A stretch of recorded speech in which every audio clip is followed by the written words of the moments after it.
Quiero darle la bienvenida a todos nuestros asistentes a este quinto día de la muestra internacional del Cebú Mexicano, edición virtual 2020.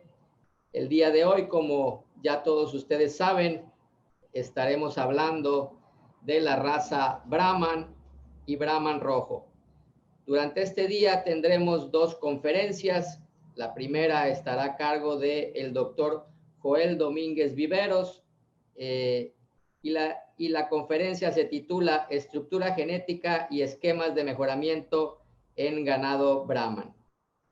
Así también la segunda conferencia del día estará a cargo del señor Fabio Jaramillo Jaramillo. Él es de Colombia. El título de su conferencia es El equilibrio y la selección en el mejoramiento genético. Dos conferencistas de amplia experiencia, doctor Joel Domínguez en el área de evaluaciones genéticas, dándonos todos los datos productivos de la raza Brahman, y el señor Fabio Jaramillo Jaramillo, una persona muy conocida dentro del círculo del ganado Brahman, juez internacional también, y tercera generación de criadores de ganado Brahman. Bien, quiero comentarles igual, recordarles que la subasta en línea de la Asociación Mexicana de Criadores de Cebú está aún activa, se cierra a las 8 de la noche del día de hoy, para que vayan ustedes adelantando sus decisiones para compra de los animales que tenemos en el catálogo y haciendo sus ofertas. A las 8 de la noche se cierra la subasta en línea. Bien, y en este quinto día ya de la muestra internacional, vamos a dar inicio a la conferencia del doctor Joel Domínguez Viveros. El doctor Joel Domínguez Viveros es ingeniero agrónomo, tiene una maestría en ciencias en la Universidad Autónoma de Chapingo y un doctorado en la Universidad Autónoma de Chihuahua. El doctor Domínguez es el encargado de las evaluaciones genéticas de la Asociación Mexicana de Criadores de Cebú. Él es quien se encarga de hacer los catálogos de las evaluaciones y de manejar todos los datos productivos de los cebuinos mexicanos. Él es investigador nivel 1 del Sistema Nacional de Investigadores y su formación académica de investigación y de docencia abarca temas sobre mejoramiento genético animal, desarrollo de evaluaciones genéticas en bovinos, ovinos y equinos, caracterización y conservación de recursos genéticos pecuarios, genética de poblaciones para la conservación y el mejoramiento genético, así como bioinformática aplicada a la genética de poblaciones y el mejoramiento genético. Bien, una persona de amplia experiencia, le damos la bienvenida a la conferencia del día de hoy. Bienvenido, doctor Joel Domínguez.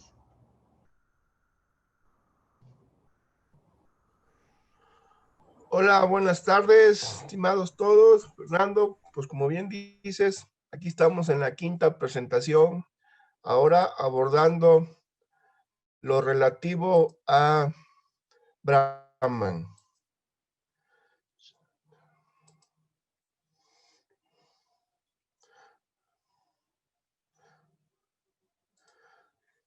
Bien. Ahora bien, como bien mencionas, estructura de la población y mejoramiento genético. Con el precepto de que el orden de los factores no altera el producto, en esta raza voy a hacerlo inversamente. Primero, mejoramiento genético y luego hablar de la estructura de la población, a diferencia de las otras 4 presentaciones.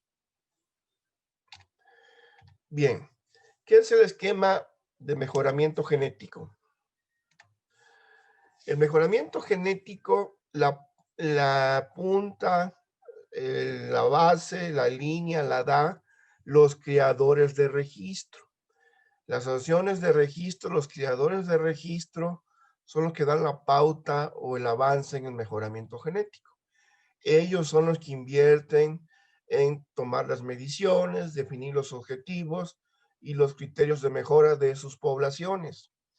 Y ellos son los encargados de distribuir o diseminar ese mejoramiento genético en lo que llaman multiplicadores y productores comerciales.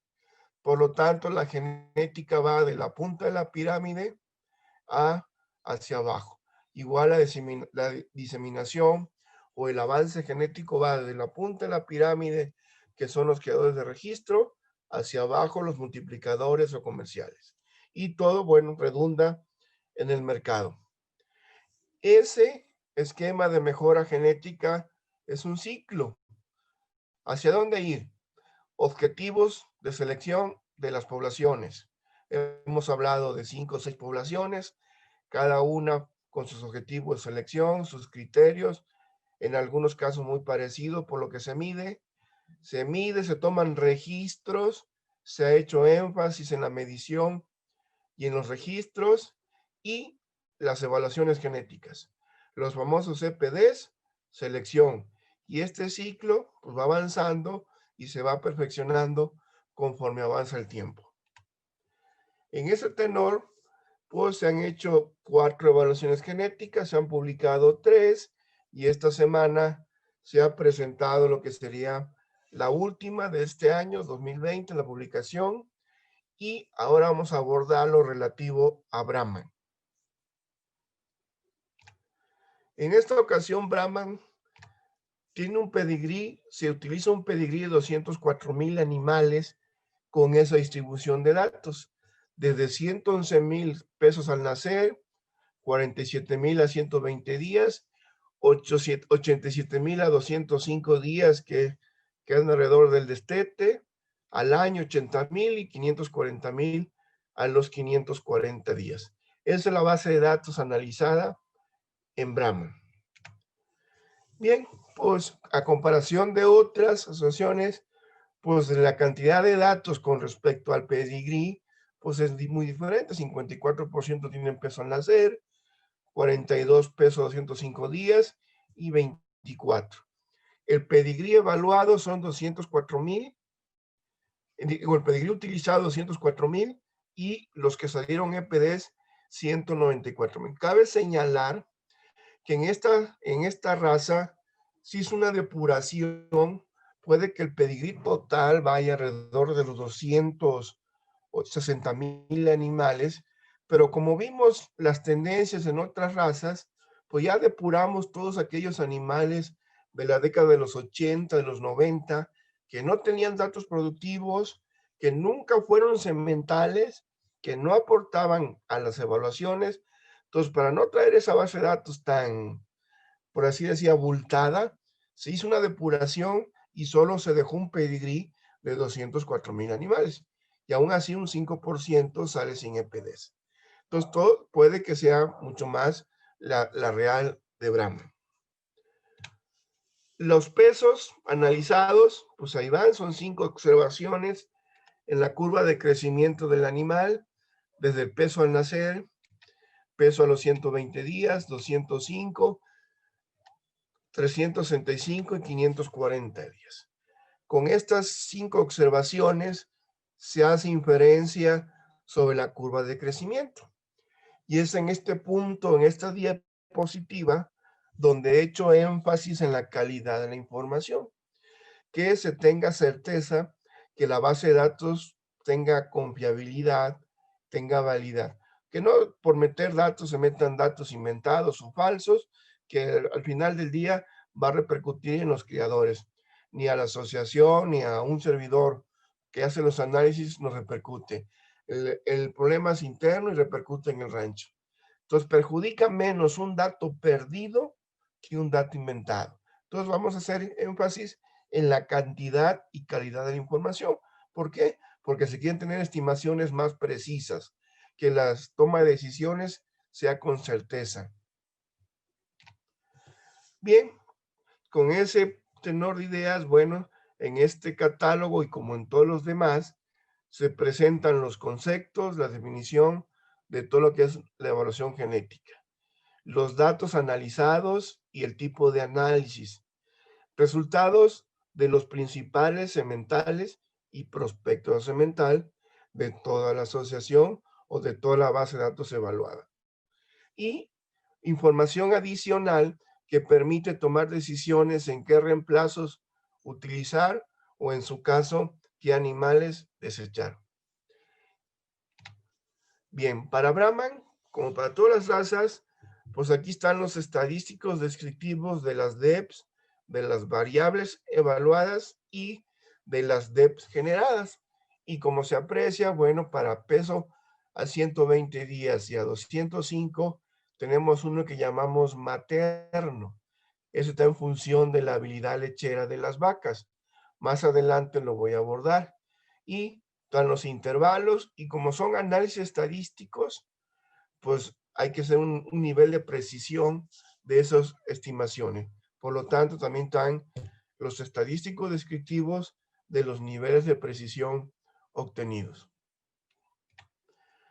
Esta información pues ya se entregó a la asociación para que se cargue a la base de datos y en su momento los certificados de registro salgan con la información pertinente. Más allá del pedigrí, que es la parte del medio, que vemos que tienen al menos 3 generaciones conocidas, da certeza de la pureza de raza, da certeza que es un animal Brahman, en este caso por la presentación, y abajo tenemos los DEPs, producto de la evaluación genética.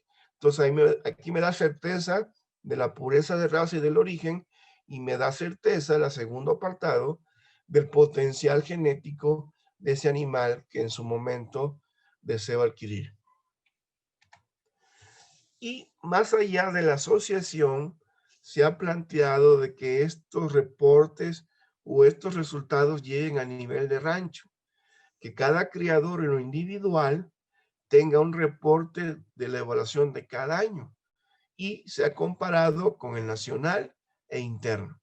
Ese reporte, pues, que describa la base de datos analizada en su rancho y que le permita seleccionar los reemplazos, que le permita desechar aquellos animales genéticamente no idóneos y a su vez agregarlos en los canales de comercialización. Ya algunos canales de comercialización ya les piden los CPDs en los registros. Entonces, con esas 3 ventajas o aprovechamientos, pues es idóneo que esta información llegue al criador y así se retroalimente. El criador genera la base de datos, se va a la asociación, se hace la evaluación, se regresa al criador. Y en este círculo, pues se va afinando el proceso. Bien, diferencias esperadas en la progenie. Si hablamos de leche, se publican como habilidad de transmisión predicha, pero son los productos de las evaluaciones genéticas. Para ejemplo, en esta raza, como lo hice ayer, voy a tomar de los estadísticos descriptivos, voy a tomar el máximo y el mínimo, los 2 animales extremos. Si hablamos de peso a 540 días, el semental con el más alto DEPS fue 45.1 y el del fondo con menos 41.9 kilos. Las DEPS se utilizan y se interpretan en las unidades de la variable en cuestión. Para este caso es peso ajustado a 540 días.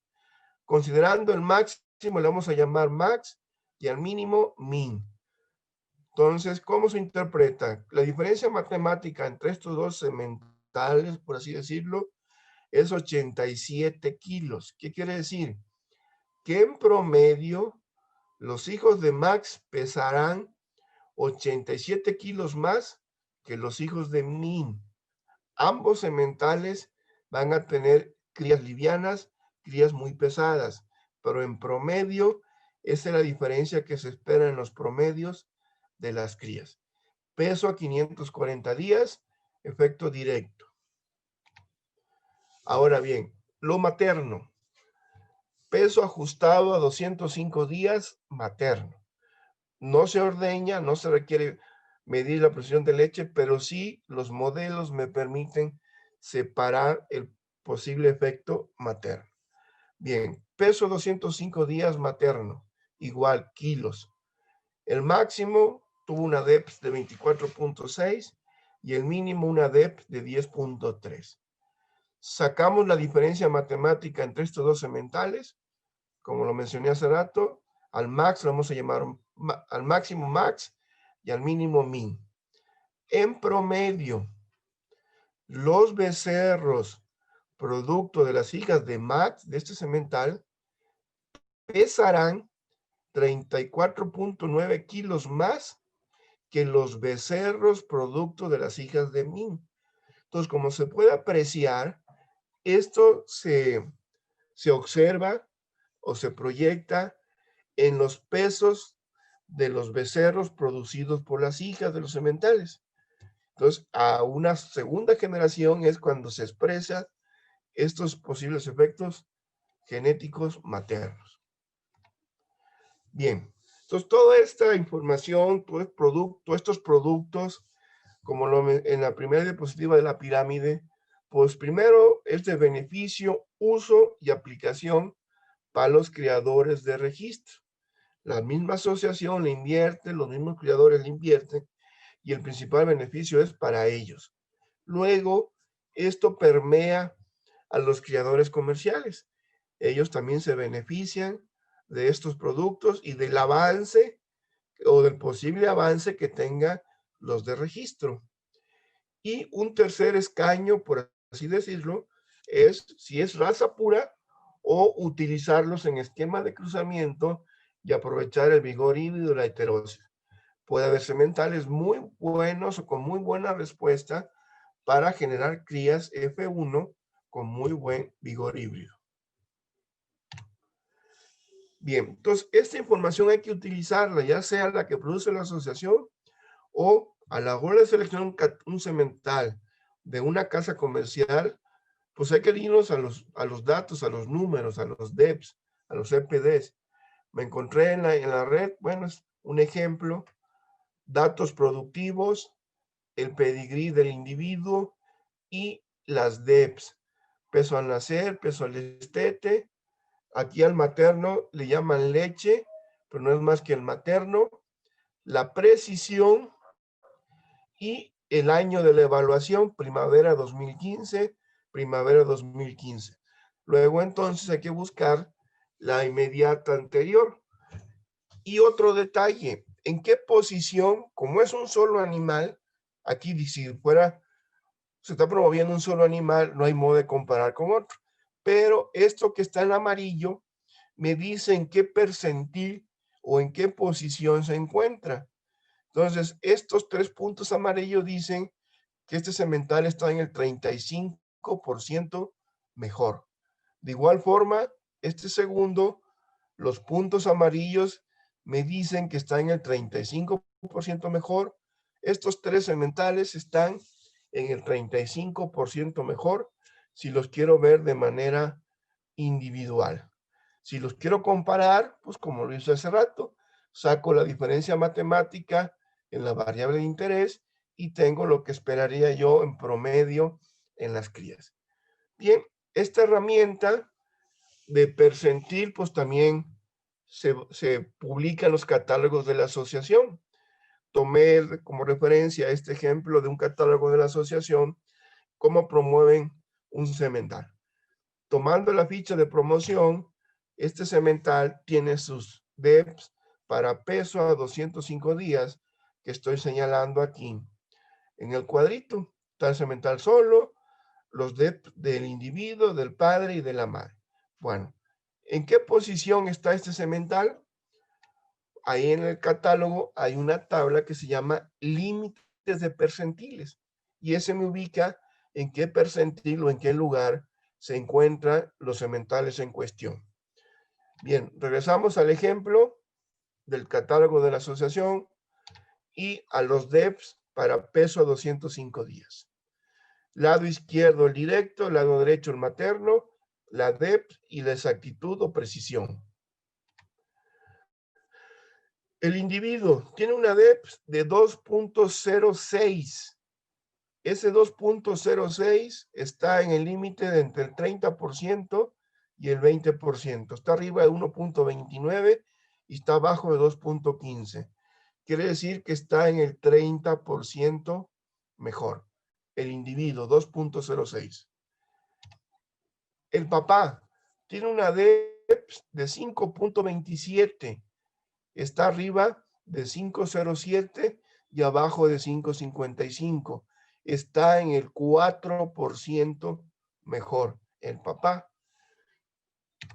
Y la mamá, que tiene una DEP de 0, está por abajo del 50% del ranking de lo evaluado.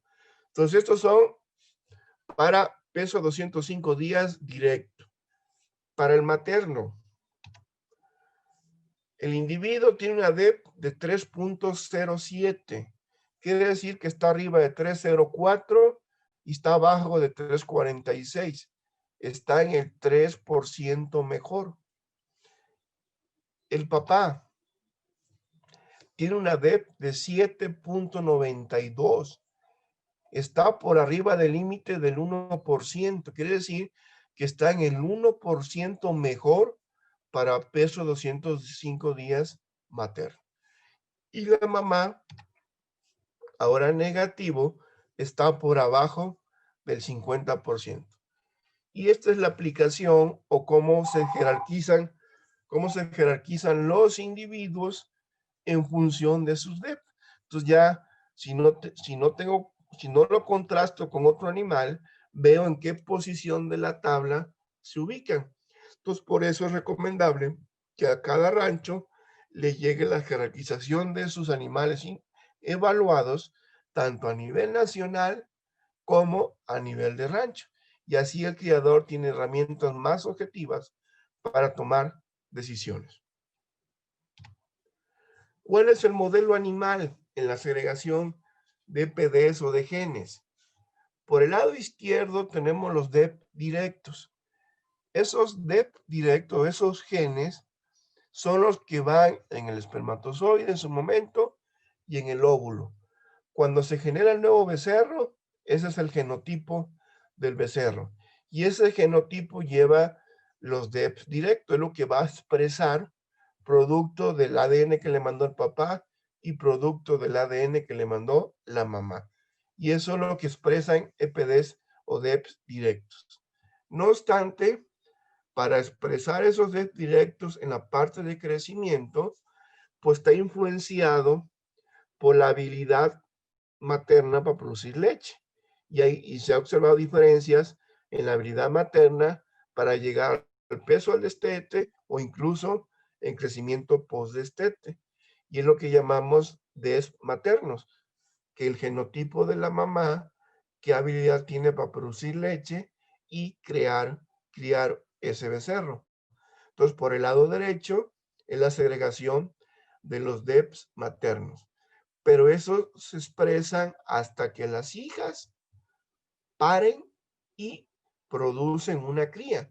Por lo tanto, la evolución de la precisión de esos DEPs a través del tiempo es más lenta.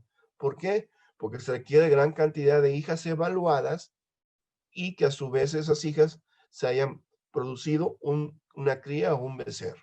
Entonces, este es el modelo animal que me presenta la segregación de los DEPs o cómo se evalúan, cómo se exponen los DEPs evaluados.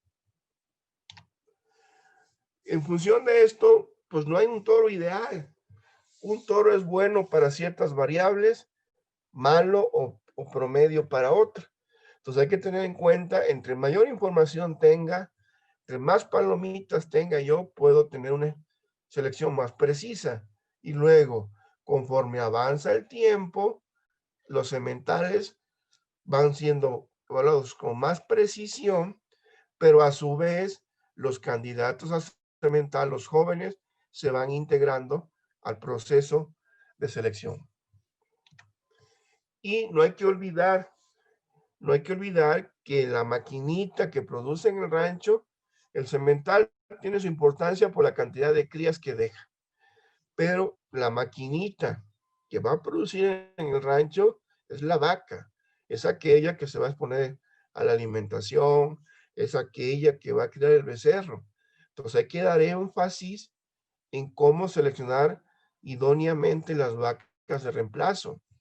A esa maquinita le exigimos una fase reproductiva bastante exigente en ciertos tiempos con ciertos niveles.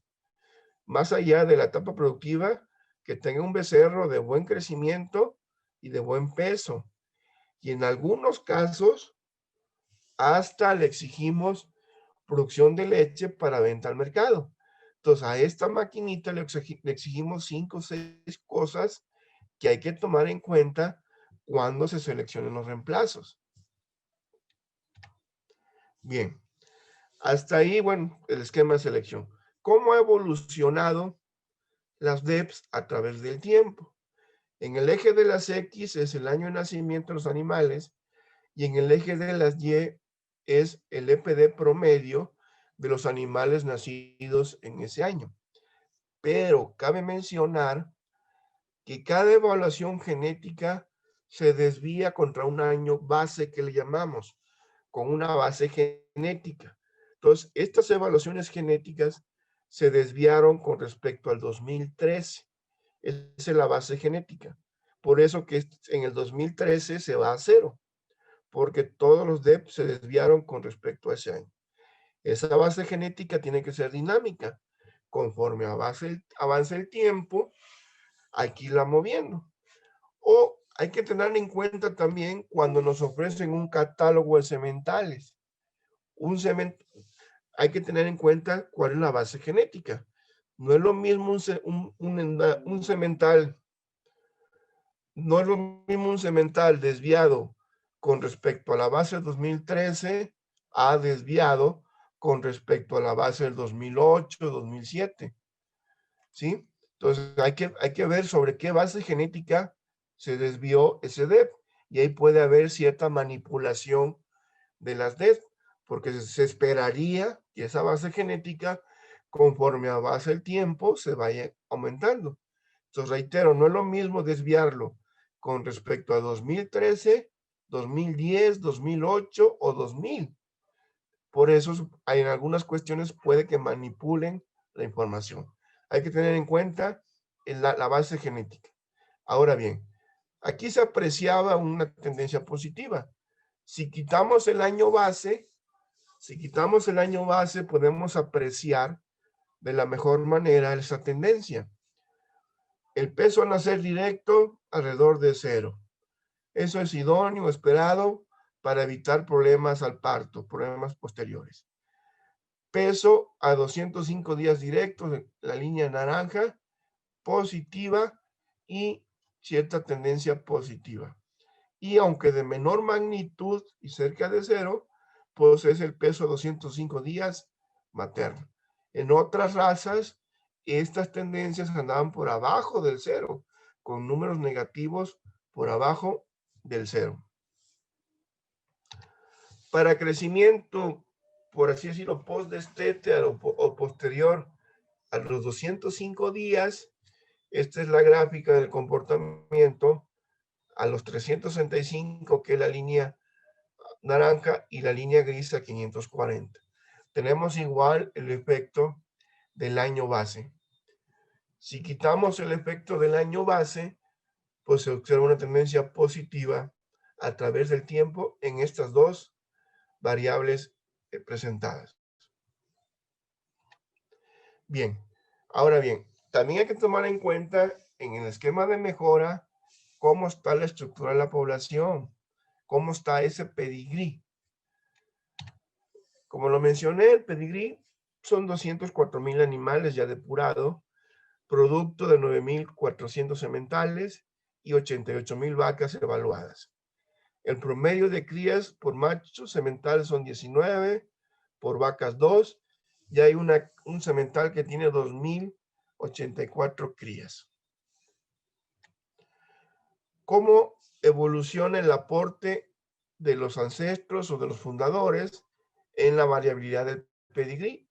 Bueno, en la eje de las X tenemos el número de ancestros que explican o que aportan al pedigrí, y en el eje de las Y tenemos el porcentaje de variabilidad acumulado que han aportado.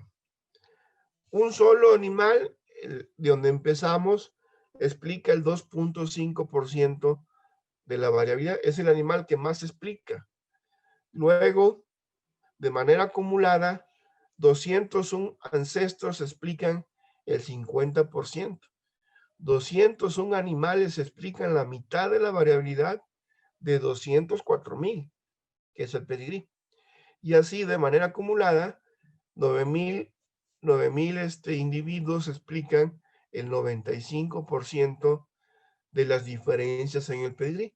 Entonces, cabe señalar que 200 animales explican la mitad de la variabilidad en lo que es el pedigrí de 204,000 animales. El tema de consanguinidad. Hay muchos estudios de los posibles efectos negativos de la consanguinidad. Pues resulta que el 31% de la población es consanguínea. No obstante, en esta población me atrevo a señalar que es la de menor niveles en la población consanguínea. El promedio en los animales consanguíneos es de 3.8%, con un máximo de 43. Bien, este 3.8 pues está asociado que el 81% de los animales consanguíneos andan por abajo del 5% y solo el 19% anda por arriba del 5%. Si juntamos el 81 por abajo del 5 y el 9 entre 5 y 10, el 91% de la población tiene niveles de consanguinidad por abajo del 10%. Entonces, es una población con muy bajos niveles de consanguinidad. ¿Dónde se puede apreciar también esto? En esta gráfica. En el eje de las X está el año de nacimiento de los animales. De color rojo, al lado izquierdo, está la proporción de animales consanguíneos nacidos en cada año.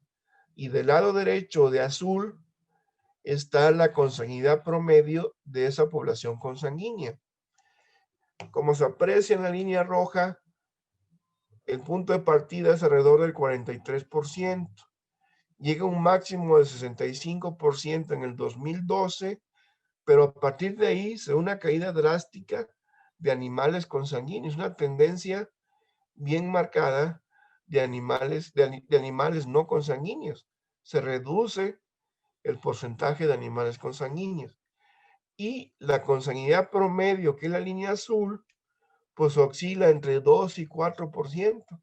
Entonces, esto me indica que los criadores han tomado en cuenta que en los apareamientos los animales no estén emparentados y reducir o buscar reducir los niveles de consanguinidad.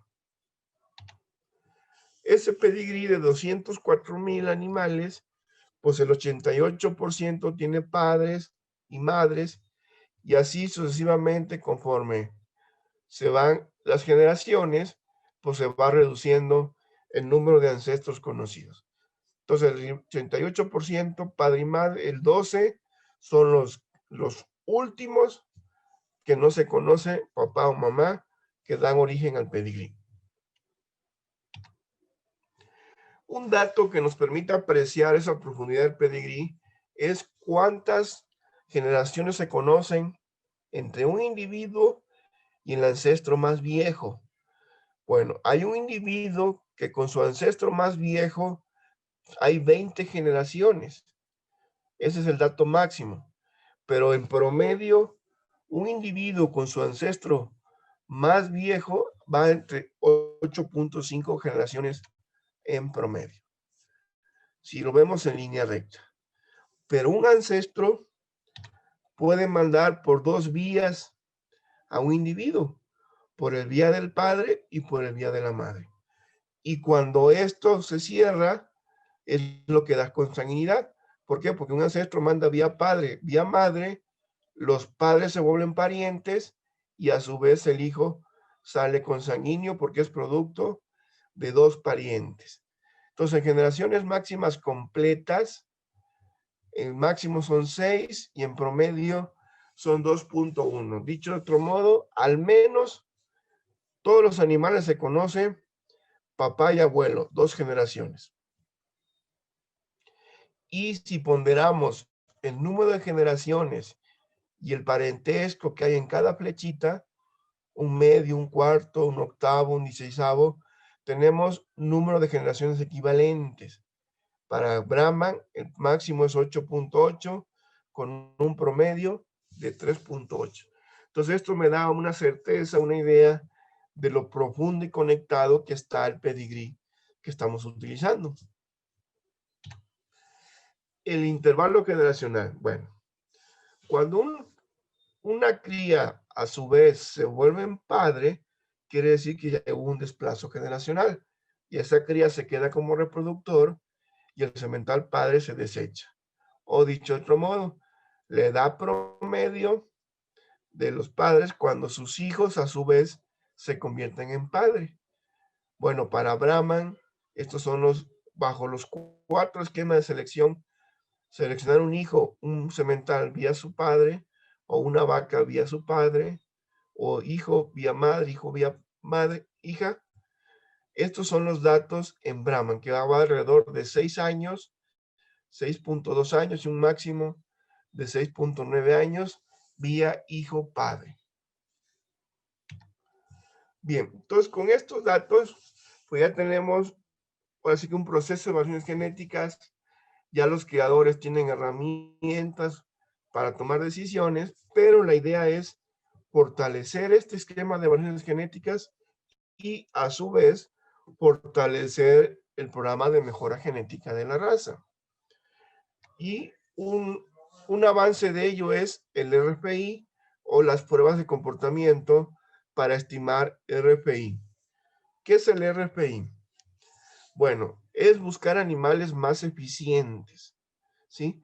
Que produzcan más o lo mismo consumiendo menos o con menos costos de producción. Y está por demás conocido la importancia de la eficiencia en la alimentación, desde los costos de producción hasta las cuestiones de medio ambiente. En esta ocasión, para abordar el tema, voy a presentar lo de 2 pruebas anteriores y estamos analizando lo de las pruebas actuales. Bien, ¿qué es el RFI? Es independiente, se desprende, o se quita la parte de ganancia de peso y el peso. Animales eficientes son aquellos que consumen menos alimentos de lo esperado para un peso dado. Es heredable. Entonces, si es heredable, ya puedo meterlo en programa de mejora genética, porque no tiene caso una variable de interés económico si no es heredable. Entonces, si al tener su base genética y es heredable, se puede meter las evaluaciones genéticas y generar esquemas de selección. Sin meter una fórmulas matemáticas, el eje de las X es la ganancia de peso y el eje de las Y es el consumo. Tengo 2 animales hipotéticos que ganan lo mismo, pero consumen más por arriba de lo esperado. El de arriba consume más y el de abajo consume menos. Por lo tanto, pues obvias razones, el animal más eficiente es el que va a consumir menos de lo esperado para cierta ganancia. Por lo tanto, los mejores animales son los de RFI negativos. ¿Por qué? Porque consumen menos de lo esperado. Y ya nosotros hacemos los análisis: consumo real menos consumo esperado, la diferencia, el residual. Si es negativo, es más eficiente, y si es positivo, es menos eficiente. Entonces, involucra 3 componentes: costo energético por unidad de tiempo, por unidad de producto, y la tasa de producto por unidad de tiempo. Y lo básico, que es heredable. Existe variación genética y es heredable, es independiente del tamaño y ganancia y refleja la variación inherente a los procesos biológicos del animal. Entonces, esto ya me da un criterio de selección que va a tener certeza en lo esperado en la respuesta a la selección. Resultados de 36 Brahman que participaron en la prueba de alimentación. Bueno, está el SINIGA, el registro, peso inicial ajustado, peso final ajustado, peso promedio metabólico, consumo, ganancia, conversión alimenticia y el RFI. Están ordenados del mejor, de menos 1.5, que fue el mejor, a 1.3, que fue el último del ranking. Bueno, todos los animales participantes se les entrega su resultado y toda esta base de datos se va almacenando para en su momento sacar las DEPs para el RFI. Pero bueno, esto es en general toda la población. En lo particular, si ordenamos en tres niveles, los eficientes, los intermedios y los ineficientes. Bueno, vemos eficientes, consumo 8.5 kilos, ganancia diaria de peso 1.5, los eficientes. Los ineficientes tienen un consumo de 10.4 kilos para una ganancia de 1.5. La diferencia en consumo es de 1.4 kilos entre los extremos. Ahí me da ya la diferencia, ya si lo llevamos a cantidad de animales producidos, a los costos de alimentación, pues es gran ganancia económica los animales más eficientes. Y el RFI, pues los eficientes tienen un RFI promedio de menos 0.8 y los ineficientes tienen un RFI promedio de 0.6. La diferencia en intervalo matemático es de menos 1.4 kilos, que está asociado a la diferencia en consumo. Menos 1.4, menos 1.4. Bien, entonces estamos ahorita analizando lo de las últimas pruebas y las que se hagan este año.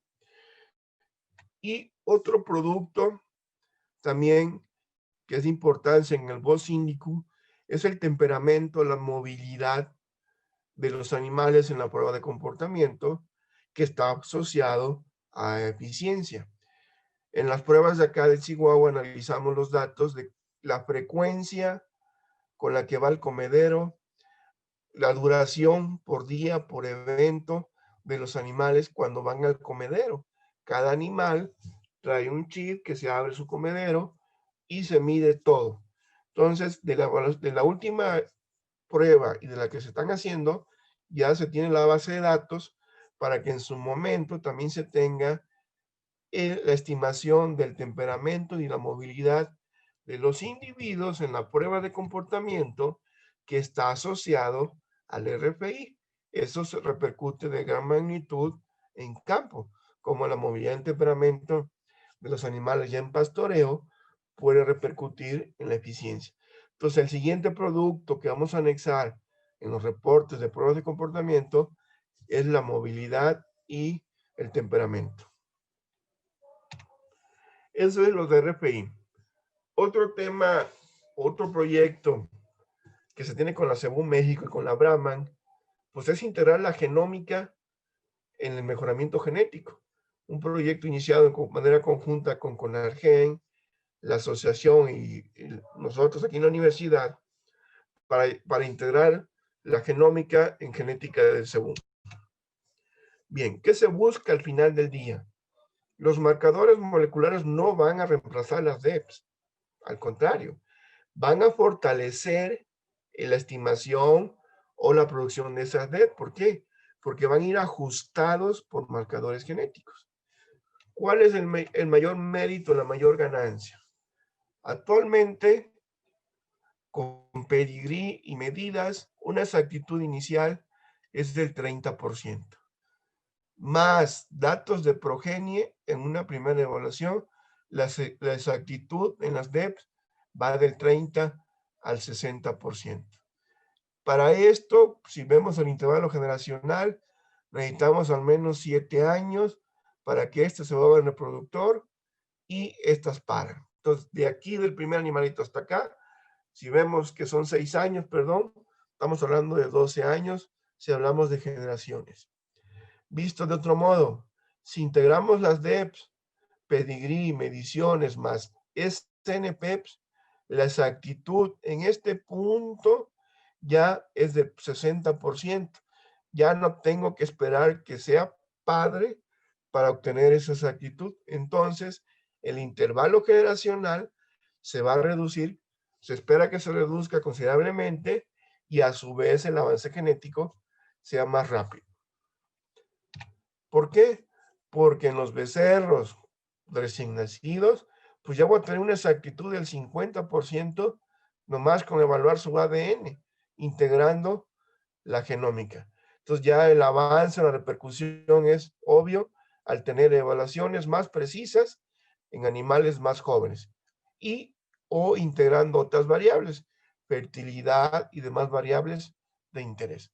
Entonces, la genómica o los SNP no van a reemplazar los DEP, van a fortalecer los DEPs, reduciendo el intervalo generacional y o con mediciones más precisas a edades más tempranas. También para fortalecer el pedigrí,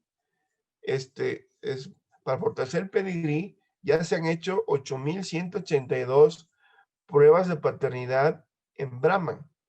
Ya quedó definido y validado un panel de 110 SNP. ¿Qué tanto lo exija o lo desarrolle el comité técnico para los futuros registros? Ya tomarán sus decisiones si sea obligatorio o qué número de animales se deben demostrar cada año para ir fortaleciendo las pruebas de paternidad. También en ese proyecto se tienen 120 individuos ya con genotipos para un chip de 63,000 marcadores. Es una primera población relativamente pequeña, pero ya se tiene un grupo de animales con los SNPs. Bueno, vamos a empezar a analizar esa información. Vamos a ver, con estos animales vamos a tomar decisiones para futuros muestreos, para que esa población con marcadores vaya creciendo y se vaya adicionando al pedigrí. Aquí están los tipos de microarreglos que se utilizan. Y bueno, ¿cuáles son los análisis de inicio básicos o de caracterización? De esos 63,000, pues no todos van a funcionar en Brahman, México. Se desarrollaron otras poblaciones de Bos índico y Bos taurus, pues hay que ver y validar cuántos de esos son funcionales en la población de interés. A su vez, vamos a un estudio para ver posible subdivisión o líneas genéticas en la población, evaluar los niveles de consanguinidad y tamaño efectivo a través de esos marcadores. Son subproductos que va a ir ayudando a tomar decisiones en los siguientes muestreos, en las siguientes poblaciones que se vayan muestreando. Son validados en diferentes poblaciones, Bos taurus y Bos índicos, y al final tenemos que tener un panel informativo de SNP para Brahman, México. También hay genes o SNP ya súper validados para ciertas enfermedades, variables productivas, que lo que se necesita es investigar sus frecuencias en la población Brahman mexicano. Ese es un tercero o cuarto trabajo que queremos desarrollar para ver esas enfermedades ya súper evaluadas, cuál es la frecuencia o la posible frecuencia en la población de México. Y bueno, puedo listar un gran número que ya se tienen sus SNP validados y se quieren revalidar, por así decirlo, en la población de México. Y al final de un chip de 63,000, tener un chip, una imputación de unos 15, 20,000 o 30,000 ya informativos funcionales para Brahma. Y ahora sí, a partir de ese, generar las poblaciones de referencia para que a mediano o largo plazo llegar a tener los DEPs ajustados por marcadores genéticos. Bueno, creo que hasta aquí termina mi participación. Agradezco su atención y como siempre estoy a la orden para cualquier duda o preguntas.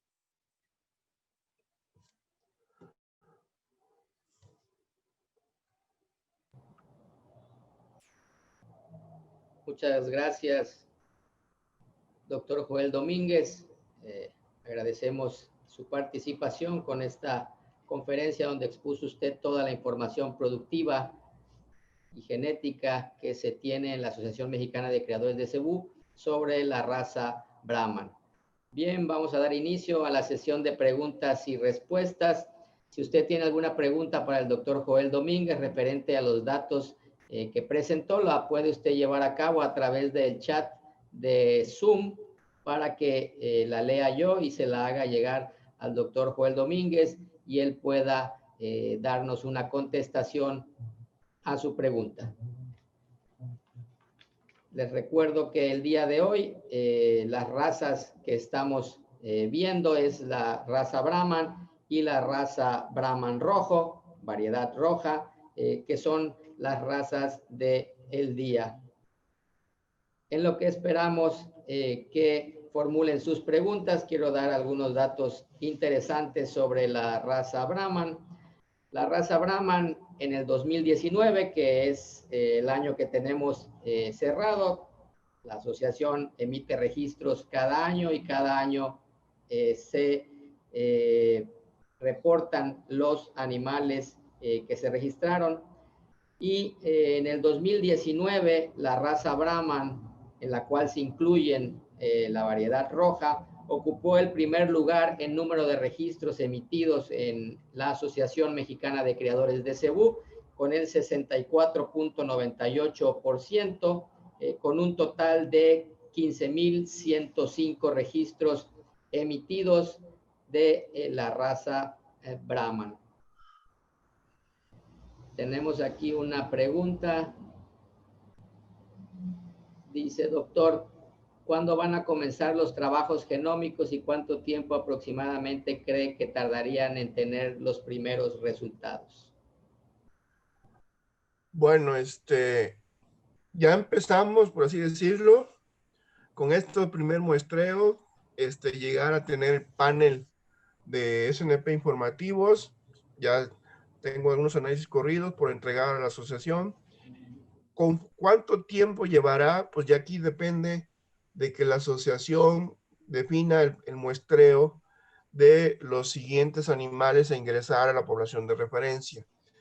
Dicho de otro modo, el comité técnico de la asociación tiene que diseñar un esquema de muestrear más individuos para que el pedigrí con datos SNP se vaya incrementando. Entonces ahí depende ya de la coordinación o del proyecto que desarrolle la asociación, el comité técnico, con base en los resultados que nosotros vayamos entregando. Reitero, resultados ya hay, paternidad pues ya está validado, el panel está hecho y derecho. Muchas gracias, doctor Joel, por su respuesta. Tenemos otra pregunta de la misma persona. ¿Dónde podemos los socios acceder al resumen de las evaluaciones genéticas de este año y los años anteriores? Bueno, el del año anterior está en la página y el de este año, pues hoy terminamos. Voy a cambiar la portada, que ya me mandaron la nueva portada. Yo creo que la próxima semana estaríamos subiendo ya el documento a la página de la Cebú México. Correcto, doctor, muy amable. Sí, eso quiero comentarles.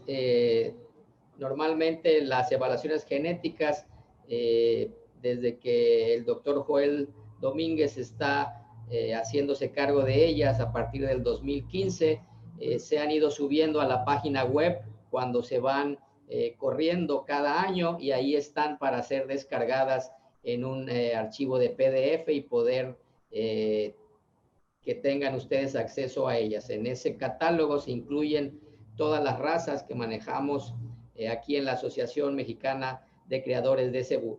Como bien dice el doctor, en la página web está la última evaluación que se hizo, la anterior a esta, y posterior a que finalicemos esta muestra internacional del Cebú Mexicano edición virtual 2020, se subirá ese catálogo para que tengan ya ustedes acceso a él. Quiero también, como parte de la dirección técnica, comentar que ahorita cada año se están corriendo esas evaluaciones. ¿Qué significa esto? Que todos los datos que los criadores mandan de pesaje durante un año se recopilan, se le envían al doctor Joel Domínguez a final de año para que él corra las evaluaciones genéticas de ese año. La idea es que al empezar a trabajar más y hacer más intensivo esto, podamos tener por lo menos 2 corridas al año, cada 6 meses estar corriendo evaluaciones. Obviamente eso va a depender de la cantidad de datos que envíen los criadores, por eso es que es muy importante que todos en las fincas empiecen a tomar los datos y nos envíen toda la información. Hay quien tiene la información, pero a veces no la envía completa. Entonces, es importante que toda la información que están generando en los ranchos y la información que colectan los técnicos cuando van a las inspecciones sea enviada a la asociación para poder fortalecer la base de datos y que puedan ser corridas las evaluaciones en tiempo y forma cada año, como se han estado haciendo. Bien, tenemos aquí otra pregunta de Maritza Cortés Osorio, de México. Referente a la gráfica de evolución de población consanguinidad y los niveles de consanguinidad, ¿a qué se debió que a partir del 2013 decayó el número de la proporción de animales consanguíneos? Bueno, como antecedente, un animal consanguíneo es producto de padres emparentados. Entonces aquí, en la selección de reemplazos o de reproductores en esas generaciones, creo suponer que los criadores tuvieron cuidado de que el semental al empadre no estuviera emparentado con las vacas, por así decirlo. Por lo tanto, a reducir el nivel de parentesco de los sementales con las vacas, el número de animales consanguíneos se redujo. Entonces aquí los criadores tuvieron cuidado de que aquellos sementales utilizados no tuvieran relación de parentesco con las vacas. Y así se ve desde el 2011, si no mal recuerdo, más atrás, cómo ya empieza a caer ese nivel de animales consanguíneos. Entonces, esa podría ser la explicación, o incluso trajeron o introducieron sementales de otros ranchos que no estuvieran emparentados con ellos y se rompió ese parentesco y los niveles de animales consanguíneos decaen. Muchas gracias, doctor Joel, por su respuesta. Y aquí quería yo hacerle una pregunta, un comentario referente a una de las preguntas de uno de los asistentes, es que dónde se podían consultar los catálogos anteriores. ¿Qué catálogo es el que debemos consultar, doctor? Si están los catálogos de años anteriores y eso, ¿a cuál nos debemos de dirigir? ¿Cuál debemos de utilizar? El último, doctor. Vámonos al último, que es la base genética manejada recientemente y tiene las actualizaciones. Si utilizas uno más anterior, pues el del 2018 está con la base genética del 2010, si no mal recuerdo. El del 2017, 2016 está con la base genética del 2008. Entonces de ahí puede haber un sesgo, incluso un semental activo puede aparecer en 2, 3 catálogos con diferente base genética. Entonces, recomendable el último de la última evaluación. Por eso mencioné en el catálogo comercial que ahí decía primavera 2015. Hay que ver cuando nos ofrecen los catálogos comerciales que se refiera a la última evaluación, ya sea Brahman México o Brahman Estados Unidos. Por regular, las casas que venden semen actualizan sus DEP en función de la última evaluación inmediata anterior. Ok, correcto, doctor. Y es que también si utilizamos el último catálogo, también el espacio generacional de la información es mucho menor entre lo que estamos utilizando y el individuo que vamos al que vamos ya sea a inseminar o la vaca, ¿no? Exacto. Y viniendo de un esquema de mejoramiento genético, pues estamos utilizando siempre la evaluación más nueva, más actual con los animales, comparado con los animales que en un esquema de mejoramiento pues deben de tener datos mucho más consistentes si viene uno de un esquema de mejoramiento genético de años atrás, ¿no? Ahora bien, lo que se publicó en el 2018, 2017 como prospectos a semental, pues ya 2020 muchos no se utilizaron o muchos se utilizaron y ya están reevaluados ahora como posibles sementales. Entonces ya se tiene la evaluación actualizada, allá como prospecto y aquí ya como semental. Ok, muchas gracias, doctor. Nos pregunta aquí Cuauhtémoc Monroy, ¿podría presentar nuevamente la lámina en la que se muestran los pesos al nacer, pesos al destete, etcétera, y sus desviaciones para el Brahman? Si me habilitan, por favor.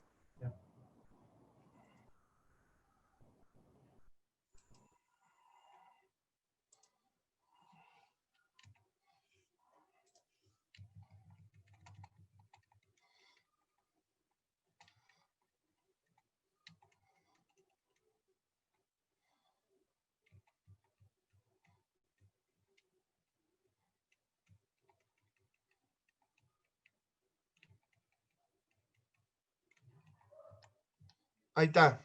Esa.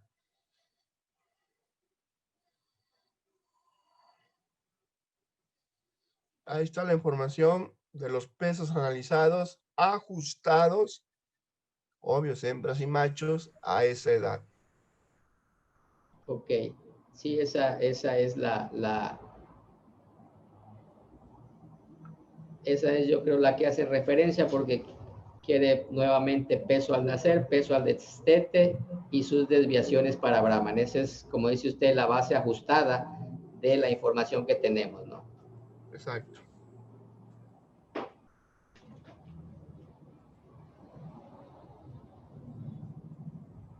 Ahí está para quien quiera tomar nota, para quien quiera analizar cuáles son los datos promedios de la raza Brahman en México en la última evaluación que se hizo.